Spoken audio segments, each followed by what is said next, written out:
What is going on, everybody? What is up, Amazon sellers? Welcome back to the weekly show where we bring you some news, some opinion, and hopefully, especially today, maybe a laugh or two.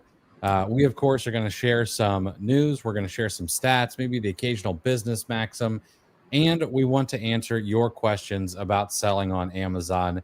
So if you're curious about retail arbitrage, perhaps you have an online arbitrage issue, maybe you want to dive into wholesale, or you've just got a curious Keepa chart, well, drop it in the chat and we will be happy to help you any way we can. For those of you who might be new here, I'm Chris Grant, and to my right is my coquettish co-host, Chris Rasick. Chris, how's Wednesday treating you, man? Wednesday's all right. I told you off air. I'm leaning heavily on some Dayquil to keep me upright.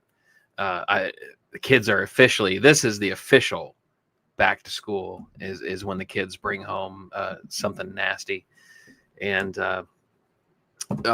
luckily or unluckily, it's only affecting me. So that's yeah.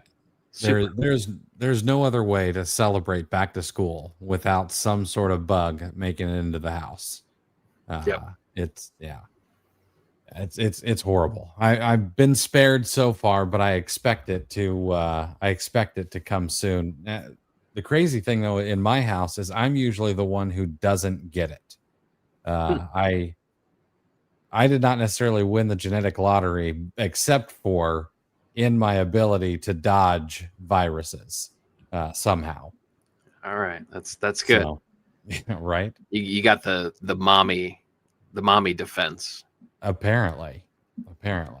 So, all right. Well, it's glad to see you guys in here. See a bunch of everybody. The ladies are holding it down today. Christy, Becky, Lynn, Deborah, Polly, Shannon. Good to see you guys. Good to see you fellas too.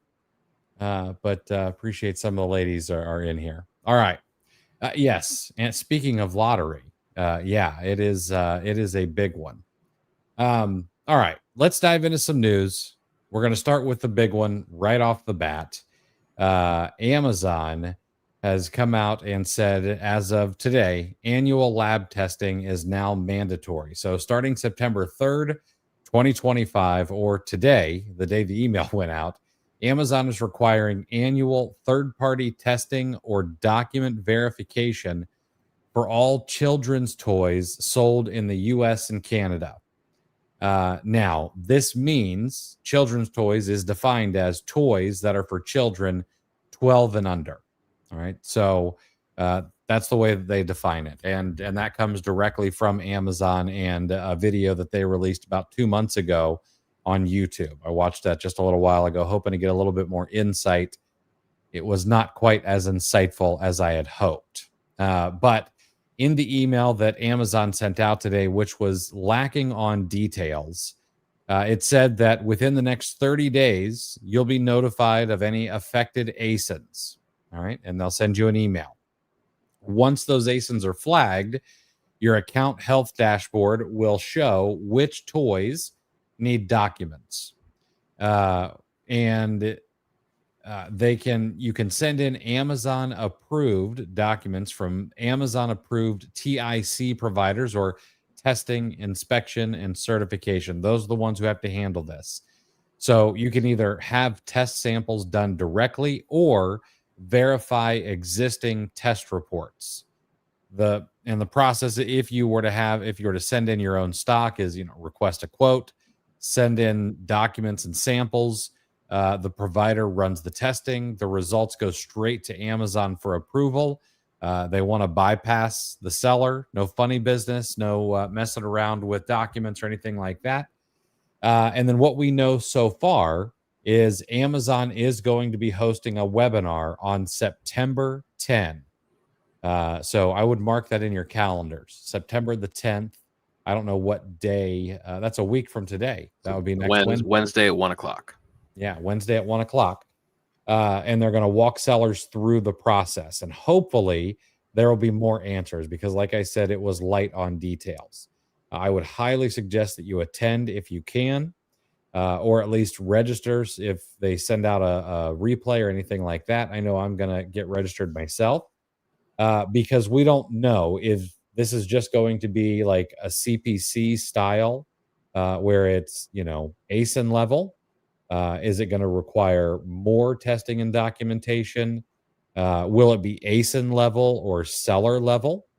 I would like to think that it's going to be ASIN level, but if they're pulling a Walmart and deciding to go seller level, that is a whole nother thing. The unfortunate thing is we don't know yet, and depending on which hammer Amazon uses depends or decides what kind of event this is. This is something we end up yawning about at the end of Q4, or something where that changes the landscape of selling toys on Amazon altogether, especially for arbitrage sellers. So we'll see. Now, why does this matter? Well, for some sellers, this could increase some cost and some friction. Annual lab testing, of course, is not going to be free. And for those sellers who might be brand owners, I'm actually thinking of one right off the top of my head. I know someone who does something like 60 or 70 million dollars a year in toy sales from their own brands. Like, here's another expense that they've got to incur for their business. There could be some risk of dead listings. We don't know if this is going to be ASIN level or seller level, uh, but we saw that happen with CPCs on occasion. This could be a big shift for arbitrage sellers. Like, we just don't know yet exactly what these documents are that they're going to require, and are we going to be able to get our hands on them? Like, just not sure. Like Lego, they provide some documentation right on their website, but there's other documentation that they don't release. So we'll find out.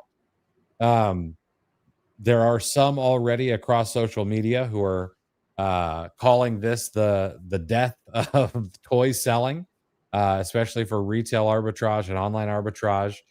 Whether that be quick flips or long term holds, I'm not sure it's that serious. I certainly don't want to clutch my pearls quite yet.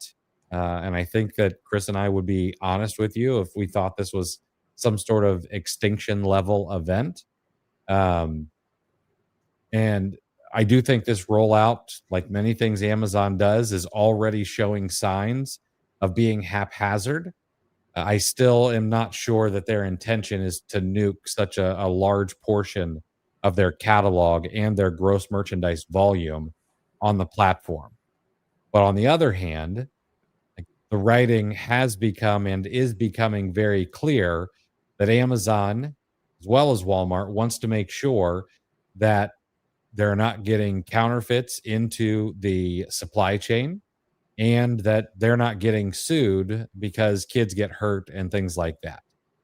Now, the flip side of this, what it could potentially be a silver lining, is that maybe this clears the field. Uh, if you can weather this storm and hold out the people who can't handle any kind of change on Amazon, which honestly, there are a lot of folks who've got paper hands. This may end up being something that is a boon to a lot of toy sellers, depending on what happens on September the 10th. So there's a lot of what ifs as of right now, in my opinion. Yeah, and in typical Amazon fashion,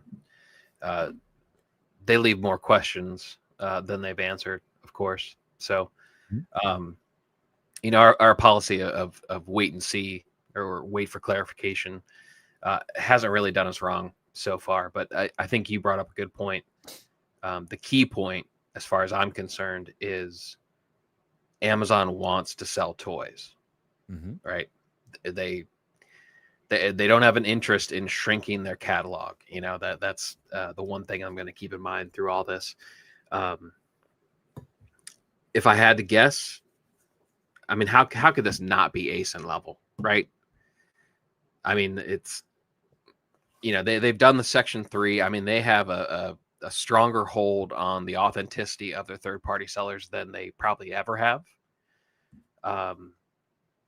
So obviously that, this is, I think the primary objective is to limit risk. I think this is a liability play. And if that's the case, ACE and level would make sense. They've already done the section 3s, so that, who knows how many counterfeits they've eliminated. They usually report on that information. So I don't know. I'm going to wait till I get too fired up about this. Yeah, me too. And I would imagine both Chris and I will end up watching this webinar so that we can report back next Wednesday. And Steve, thank you. You are right. PL already has to have these documents created. You're absolutely right. I was wrong about that. Which, by the way, if I don't know that Steve has any spots open, but Steve runs some pretty awesome groups. Matter of fact, I'm wearing his shirt today. This shirt literally guarantees your margins go up 20% on whatever day that you wear the t-shirt. So yeah, a lot of unanswered questions, but we'll report back. So I'm not sure that anyone should freak out quite yet, like I have seen on social media already. That seems to be the first place everyone goes. All right. And we'll get to your guys' questions, I promise. So the next piece of news, Chris shared this in OAC Plus, but Active Junkie, which is a cashback site that a lot of Amazon sellers use, they're actually I'm trying to make sure I word this appropriately so that I don't get in trouble. They are definitely pro arbitrage at Active Junkie. And they are making a big shift. Payouts are now going to be monthly instead of quarterly. So if you like to use your cash back to fund your lifestyle or whatever that is, you don't have to wait every quarter now. Payments are going to hit on the 20th of each month or the next business day. You will need at least $5 in approved cash back by payout day. And the first one is coming on September 22nd. So this is going to allow sellers to get their cash back faster, a little bit more frequently. Might be able to be a little bit more predictable with it if you do use it for monthly living expenses, or if you roll it back into your business, whatever you do with it. It'll be nice to get that a little bit faster. Yeah, and as far as I know, is this the only? Are they now the only one with the automatic triggers doing it on a monthly basis? I mean, it seems like before, all the ones that I look at is either seller initiated, on our own, like we have to trigger a payout, or they just release it quarterly, which is how Active Junkie used to be, Rakuten's like that. Yeah, I think you're right. I think this is the only one that is an automatic monthly payout. Yes.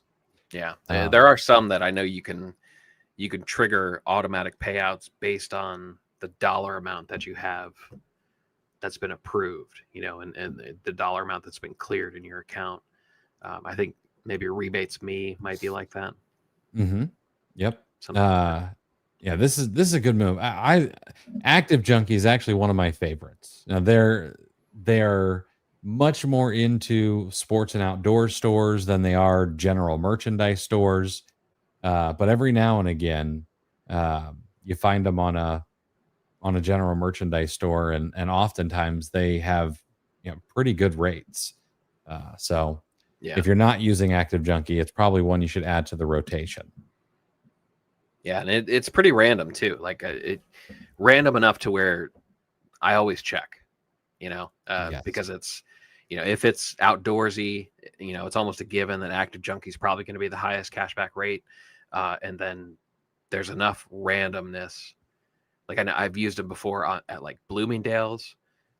Just the other day, they had the top cashback rate on e-cosmetics, which I think Be Frugal was at 5%. Top cashback was at 1%. And there's Nice. Active Junkie sitting at 6%. Nice. I see Nate showed up here. Since he showed up, piece of news. If you guys go to oahighlight.com, OA Highlight is back. It is fixed. It is ready to use. It is free for now. But OA Highlight is back and ready for you to use for all of your searching needs for online arbitrage. So if you want to go grab a free extension, go to oahighlight.com. It's something I've actually gotten several messages lately, like, "Hey, when's it coming back?" And well, sure enough, it is. So go to oahighlight.com and grab that thing absolutely free. Can you give me the elevator pitch on what it does? Yes. So it's basically a context search menu. So let's say, for example, that you're on Amazon and you want to go in and you want to highlight the title and you want to search Target specifically, or you want to search Walmart, or one of the other dozens of sites that are automatically included. You can also add in your own search string as well. So let's say, for example, that you have a particular site that is a honey hole of yours, and you want to add in their search string. You can do that as well. But dozens of them are included at Target, Walmart, eBay, and a bunch of others. And even places, actually, when Merch by Amazon was a really big deal, people wanted to be able to search things on the trademark websites and things like that. That's all included as well. And then, of course, add in your own. It is a big time saver. Nice. All right. So I included this last piece of news just because I don't want sellers to think that we're the only ones who get the short end of the stick. But Amazon is ending the 15-year free ride for friends and freeloaders. So starting October 1st, Amazon is ending its Prime Invitee program, which is a feature that's been around since 2009 that let members share Prime's free shipping perk with non-household contacts. Now, I never did this, so I don't know how far out like they would allow. But going forward, Prime shipping and its perks like Prime TV, all those other things are going to be restricted to household members only.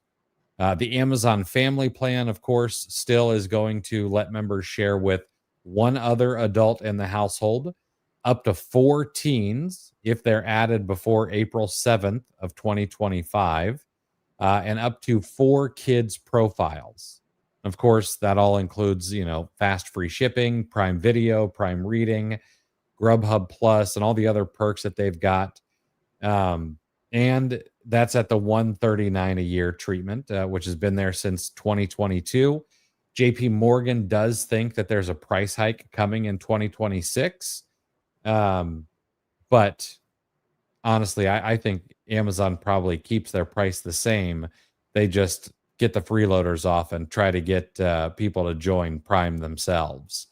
And I'm curious how this works for them. And yeah, Sadiq, you're absolutely right. It's the Netflix treatment. Trying to make more people subscribe. I kind of think this was inevitable. Like, there's really no other way to grow at this point. At least by 5, 6, 7% in the number of Prime memberships, right? Yeah, I mean, that's essentially what they've done. They've expanded the available market. Yeah, so I'll be interested. Maybe that's kind of maybe that offsets any potential price increases. If they're able to kind of scratch out some college kids, that have free shipping thanks to mom and dad. You may pop a few of those. And they did add a student pricing option. It's like what, Right. $7.99 a month or something like that. Yeah. So you can kind of ease into your adult monthly, as far as the stuff you have to pay for. This is it's inevitable. I was surprised that it was still available. I just assumed my sister was logging into my mom's account this whole time, but she's she's almost 40, so she's gonna have to figure out her own Prime membership. But something as widely known and widely used as Prime, I don't think this is gonna hurt very much, and I think it does juice the numbers a little bit. Yeah, I think so too. I do. So yeah, not a huge deal. And honestly, other than the toy thing, there wasn't just a whole lot of news this week. But before we get to your guys' questions, I do want to invite you, if you're looking for a community to help you stay positive, help you through tough times, help you learn a lot more about Amazon, selling on Amazon, things like that. I would like to invite you to OAC Plus, which is OA Challenge Plus. It is our community, which is just over a month old now, about 163 people strong at the moment.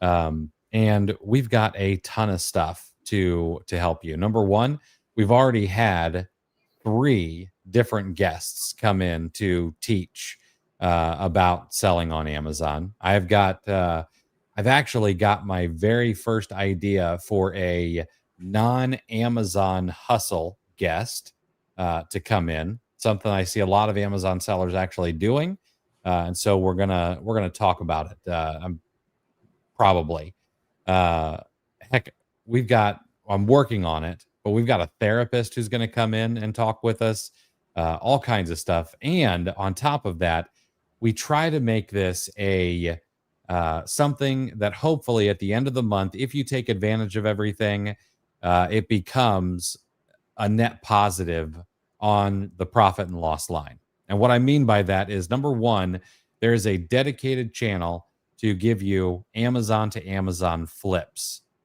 every single day, 24 hours a day, 7 days a week. You also get free access to Storefront Stalker Pro, someone, I should have screenshotted this, but someone said, I am getting so many leads from Storefront Stalker Pro, I may have to start a lead list. And that's huge. You also get access to most of the education that I've been involved in. You get OA Challenge replays, Wholesale Challenge replays, Amazon Influencer Program replays, Keepa Academy, and Keepa SOPs, and Credit Card Points and Miles Challenge, plus a litany of other things that will be going in there over time. We've got live over-the-shoulder sourcing sessions with Chris every single Monday night. There's live coaching calls every Thursdays at noon. Matter of fact, we're going to be doing some AI stuff tomorrow. You get the community inside of Discord, which is going all the time. It is lively. And we've got a good sense of humor. And then, because we wanted to make sure that we kind of handle everything, if you get suspended, if you get a Section 3, if you get an actual suspension for whatever reason, inauthentic, et cetera, and so on, we will take care of it for you. Now, and what I mean by that is we'll walk you through the process. We can help you write POAs. We can go over documents to make sure that you've put them together properly. And so far, we've had 3 people beat their Section 3s just in the first month. Now, one of them, they had outside help because they have an attorney on retainer, but 2 of them I have helped through. Still waiting on one other to get through a little issue that they're having, but so far, excellent success. So if you're interested in a community to call home, and a place where you can share your wins, your losses, and everything else, I would invite you to join. You can head over to oachallenge.com/plus and become a member. We'd love to have you. Yeah, it's a testament to the community that these promos take so long. There's just you can't summarize everything. There's so many pieces and parts. There's a Box Wars channel, where you can see pictures of shipments that your fellow members are putting out. There's a wholesale channel that isn't even full on going yet. there's news, there's obviously a podcast feed. Yeah, I mean, there's so much to cover. There's so many ways to make your money back and then have it be a giant net positive. You really should think about joining. And you can wipe out the initial fee by opting for the annual plan, which is fairly new. We've mentioned that for a couple shows, but that'll save you some money both off of the initial fee and the monthly if you choose that. So well worth it, I think. Yeah, absolutely. And yeah, Syed, I do try to hop in there every morning with a little motivation. Motivation is, I think it's one of those things a lot of people overlook. Uh, it's something that we need to kind of refresh every day because it's tough to stay motivated all the time. And not that we necessarily are supposed to be motivated every time, but a lot of the stuff I share is about getting up and doing it anyway. But yeah. All right, let's answer your guys' questions. If you've got them, drop them in the chat. We'll get to them. All right. So, Deborah, is that webinar that Amazon's putting on at 1 p.m. Eastern? I'm going to have to double check because a lot of times they do things in Pacific time. So I'll need to double check that. Yeah, I don't remember. However, as soon as we read the news, you should have opened up a new window and registered for it. So hopefully you've answered your own question by now, because that's I don't know if spots are going to fill up or whatever, but I registered immediately just because I want to hear it firsthand. Yeah. So, but yeah, honestly, I don't remember what the time zone was. Corey, as long as Corey doesn't have to use a repricer, he can handle anything that Amazon throws his way.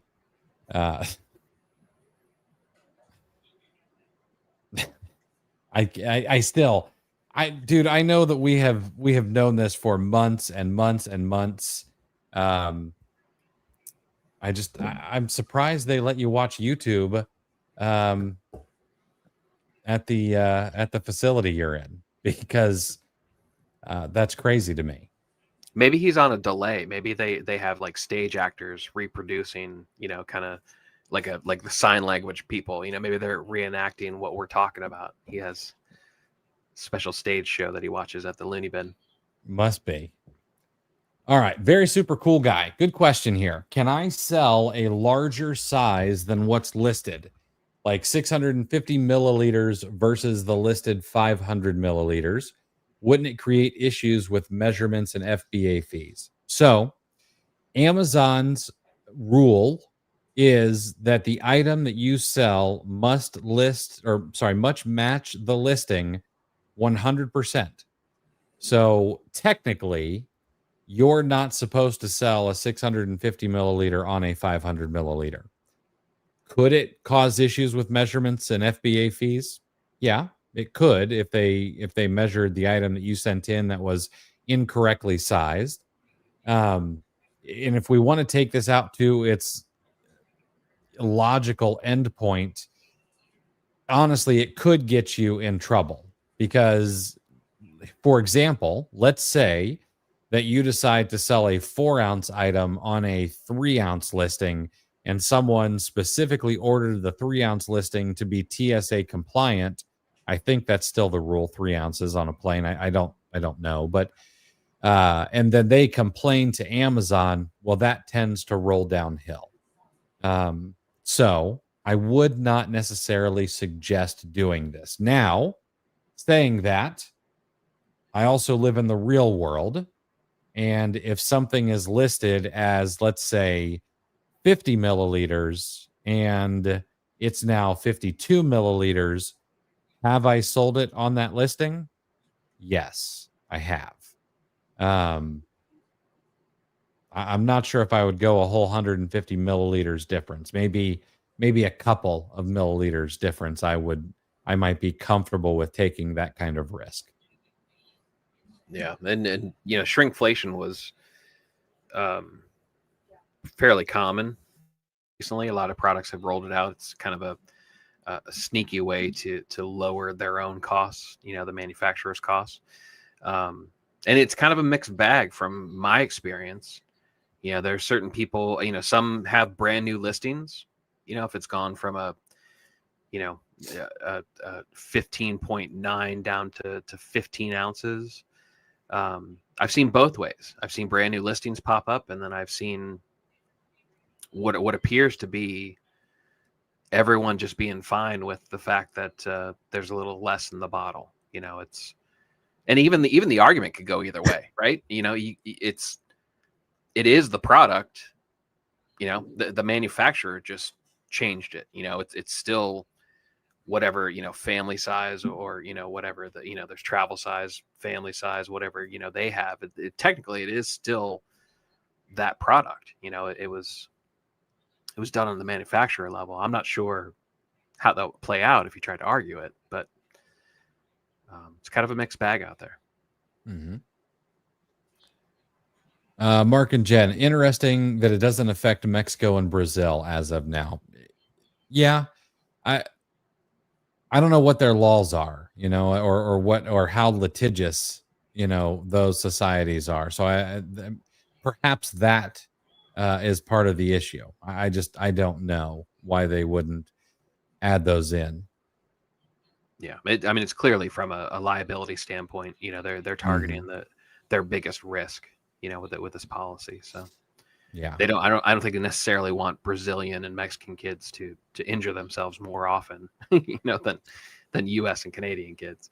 Yeah, I think it starts at the legal department.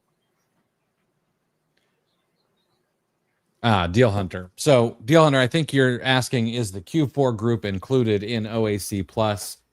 No, it is not. Unfortunately, financially cannot swing that. There's a team of about 12 to 15 who need to get paid, and the cost to be in OAC Plus just doesn't stretch quite that far. So no, that will be separate, but there will be a discount available.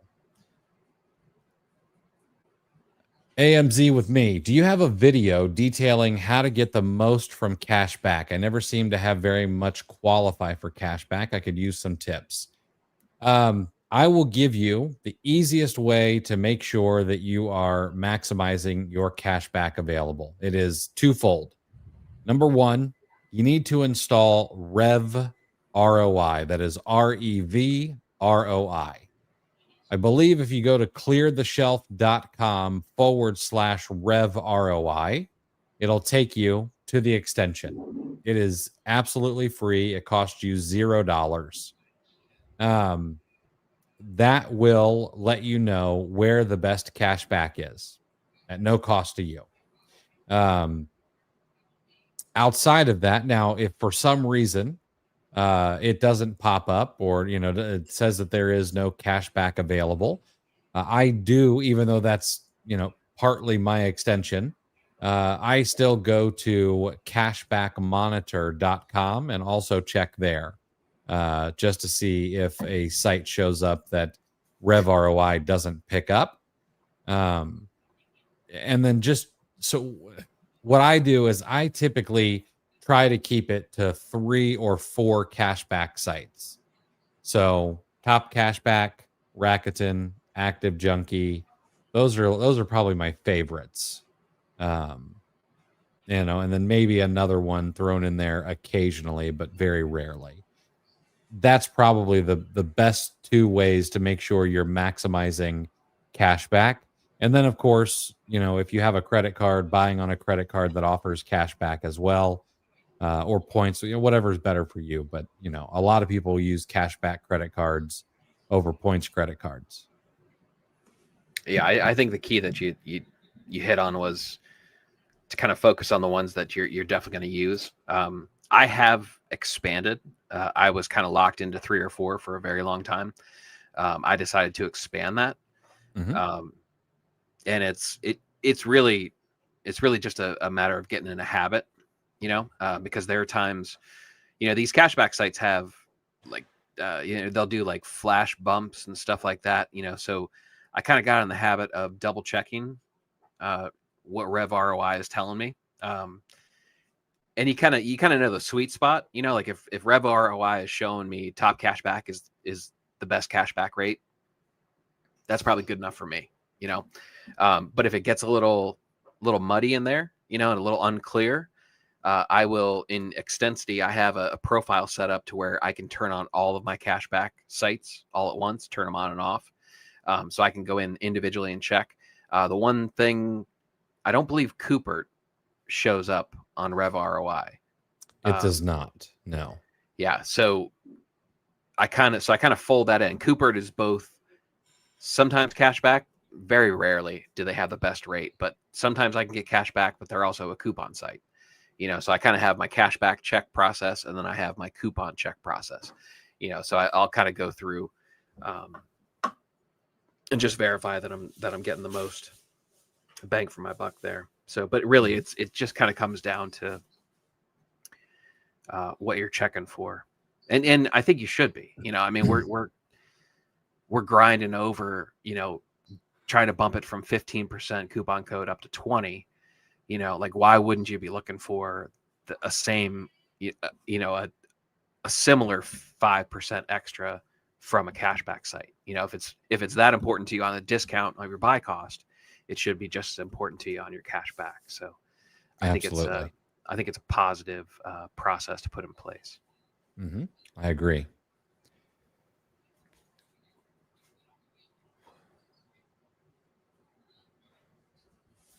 Syed, I find people faced such quality check in their supplements, random ASINs, not all. Will this toy policy affect all ASINs or few? As Amazon mentioned, affected thing. I don't know yet. I don't know if this is going to be something that they roll out across the entire catalog immediately. I kind of doubt they have the capability to do that. You know, so unfortunately, we're in a holding pattern. Like, we've just got to hold and see what they say next week. And we're gonna share. As soon as we know, we will share what Amazon says. Corey, what metrics do you prioritize the most with Amazon? Sell through, profit per sale, IPI score, on time delivery. So this might be a hot take, but not IPI score. I'm not really worried about too much. Like, I of course don't want it to be horrible, but I don't focus on it too much. On time delivery, that's on Amazon. I use FBA for 99% of everything.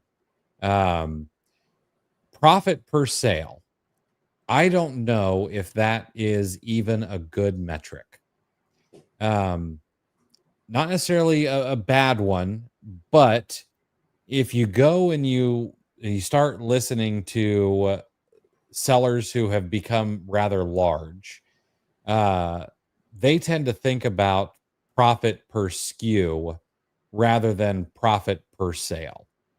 You know, can I make X amount per month? Can I make, you know, X amount over the next couple of months on this particular ASIN, rather than, am I going to make $5 per sale on this particular item?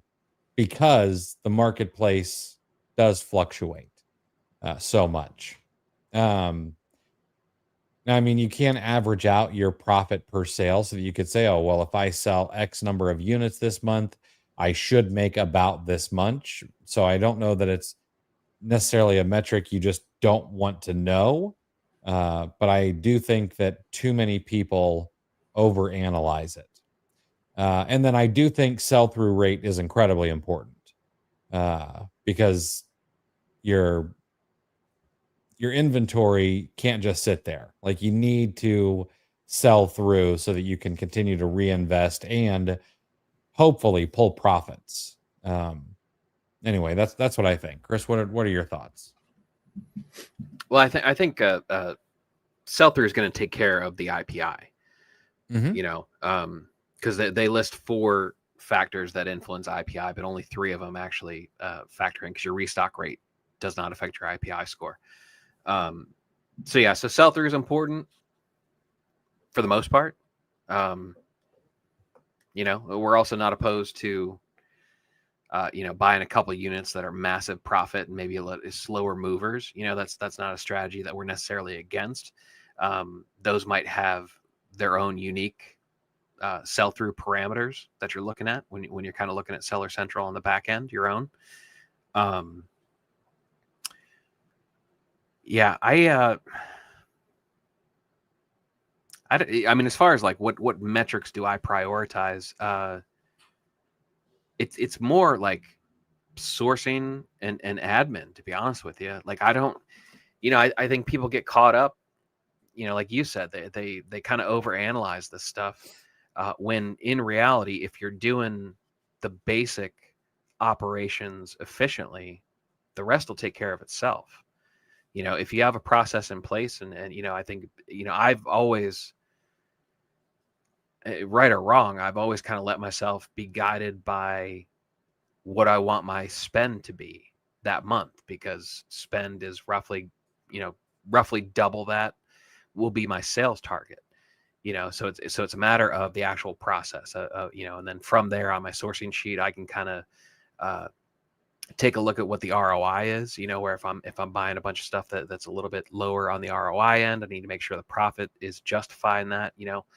We just had a product on Monday night show that was sub 20% ROI, but it was over $10 profit per unit. So, and I'm okay with that. The ROI can dip a little bit lower as long as that profit number is getting higher. So I can kind of gauge that on my sourcing sheet as I'm going through the month. And I kind of break it down to the amount of units that I need. It's a combination of units and monthly spend. Basically, I take my monthly spend and then kind of fold in the units. I break them down per day. I don't keep myself to a strict, I have to buy X number of units every single day. I know that there are times where I'm not going to, try to fit something in. I'm not going to sacrifice one of my metrics to make sure I hit my number for that day. I know I can always make it up later. But, I think that kind of prioritize the beginning, because that's where you make the most amount of money in your sourcing. And then kind of admin on the back end. If you make sure those two things are tight, I think everything in the middle is going to work out all right. Mm-hmm. Yeah. Yeah. I think, I think that social media often likes to make things a bit more complicated than it really needs to be. Like, if we handle the blocking and tackling, the rest really, a lot of it anyway, should take care of itself. Yeah. Deal Hunter, is it okay to sell a product that is the same Amazon listing, except the UPC has changed after the manufacturer changed the packaging?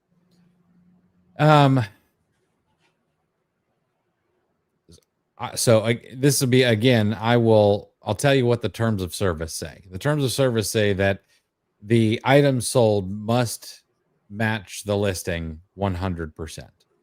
However, realistically, when something changes, when product packaging changes and a UPC changes, as long as it's not something that the consumer is not going to recognize, well, this happened and then didn't happen. So let's use Cracker Barrel as an example.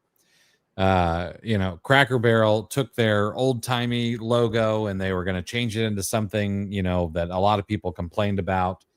And they have some food items. So if they had gone through with that change, that means their food packaging very likely would have changed to that new logo. If the Amazon listing did not change and included the old logo, but everything else was exactly the same, it was still that 6.2 ounces of pancake mix, would I sell that updated packaging on that listing with the old picture? Yes, I probably would, even if the UPC was different, because I know it's exactly the same thing. So that's kind of my litmus test. But Chris, correct me if I'm wrong. Well, I mean, you won't get 100% agreement there, because people may be buying the old logo. If they see the old logo, they might be buying it as some sort of collector's item. True. Going back We to go back to when they got Aunt Jemima and Aunt Pearl Jemima. Yeah. Milling Company or whatever they changed it to. Yes. The old Aunt Jemima listings, those shot up in price because the assumption was it was going to have, that character on it. So you got to kind of be careful. But at the same time, we know, right in the, your calculators that you use, whether you're using Seller Amp or Rev Seller, we know that you can hit the drop down and you can see all the previous UPCs. Sometimes UPCs change without even a label change, just for whatever reason. A company just wants to, monitor something, or they're, A/B testing, or, who knows, they can change the UPC without even changing the labels too. It's still the same product. So I think it's fine until it's not. I would say probably the vast majority of the time it's going to be fine. You just kind of, you try to anticipate what the customer complaint's going to be. I always say, kind of factor for the final boss, Karen, like what is she going to complain about? And, and then assess your risk from there, but I think most of the time it's a non-issue. Yeah. Honestly, and maybe this is something I should do, but I don't really look at UPCs very often when sourcing. Not unless I'm like really unsure about whether it's a match, like on some replacement part, or some weird thing where the pictures are like, oh, those look the same, but is one OEM and one not. Right. Yeah. If I'm getting to the UPC, I've been doing some serious digging already on that product, to try to tip the scales one way or the other. Oh yeah, CP, you're right. Retail Me Not is a great one as well. Yeah, they have a good code repository too. Yeah. Silas, how often do you find that you don't get cash back because you used a coupon that wasn't supplied by the cashback site? I don't think very often, unless you use like a code from Honey or something like that. I don't. Sorry, guys, get down. I don't really have I don't really see that being too much of an issue. I will admit another shortcoming of mine. I don't keep very good track of cash back. I just treat it kind of as kind of cream on the top. It doesn't get factored into profits or ROI or anything like that. And whatever I get, and I use it for personal use. I don't put it back into the business. For a couple of reasons. And we could argue, is it taxable if you take it out personally, or is it not? We could argue that. I have my feelings. You do whatever you want. So, and that way it's not yet another thing that I have to reconcile every single month. Yeah, I'm kind of torn, I am curious how much is getting lost. I don't track it either. And I don't feel like that's very consistent with how protective I am of that cashback affiliate click. I've got all this whole process built, to make sure that the affiliate click is still in place when I actually check out. But for some reason, I don't mark which one I ended up going with. It would add an extra task, an extra audit on a periodic basis, which doesn't make me feel warm and fuzzy about. But to answer your question, that's actually what I was running into with Vitacost.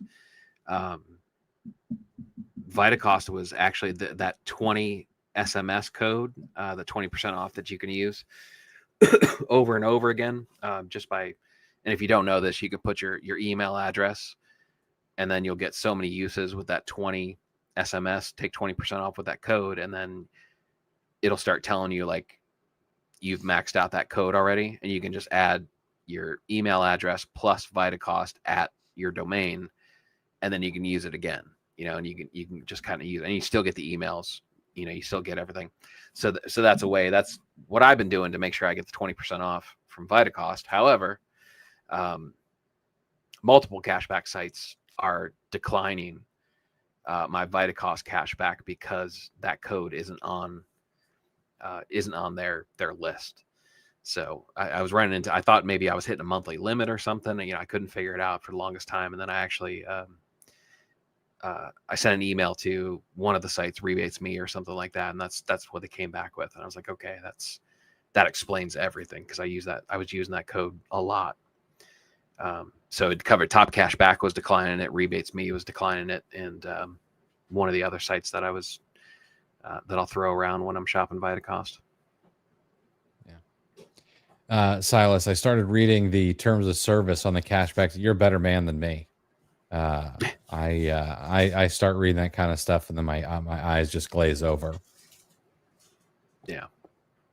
Corey, you guys watching the game tomorrow? I will probably check in. Now, this second part that you, this slander that you say, that we might both be secretly Cowboys fans.